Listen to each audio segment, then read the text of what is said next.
ആ ദാവീദിന്റെ ഹൃദയത്തെ കവർന്നെടുത്ത സാമർഥ്യമുള്ള മുത്തിനേക്കാൾ വിലയേറിയ സഹോദരി ആയതുപോലെ ഇന്നത്തെ കാലഘട്ടത്തിൽ ഒത്തിരി സഹോദരിമാരുണ്ട്.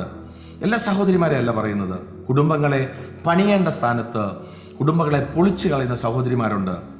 ബലപ്പെടുത്തേണ്ട സ്ഥാനത്ത് തകർത്ത് കളയുന്ന സഹോദരിമാരുണ്ട്.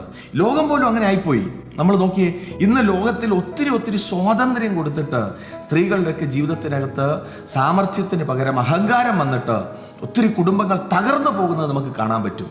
എന്നാൽ ഈ സന്ദേശം കേൾക്കുമ്പോൾ പ്രിയരെ, ഈ അനുഗ്രഹിക്കപ്പെട്ട സഹോദരി ഒരു കുടുംബത്തെ തകർക്കുകയല്ലായിരുന്നു, ഒരു ദേശത്തെ തന്നെ വിടുവിക്കാൻ തക്കവണ്ണം തന്നിലുള്ള സാമർഥ്യത്തെ താൻ പ്രയോജനപ്പെടുത്തിയതുപോലെ നമ്മുടെ ജീവിതത്തിനകത്തും സാമർഥ്യത്തെ പ്രയോജനപ്പെടുത്തി നല്ല മുത്തിനേക്കാൾ വിലയേറിയ ശ്രേഷ്ഠതയുള്ള മാന്യതയുള്ള അനുഗ്രഹിക്കപ്പെട്ട കുടുംബജീവിതം പടുത്തുയർത്താൻ സഹോദരിമാർക്ക് ദൈവം കൃപ ചെയ്യട്ടെ. അങ്ങനെ വിശ്വസിച്ച് സഞ്ചരിപ്പാൻ ദൈവം സഹായിക്കട്ടെ. വിശ്വസിക്കുക.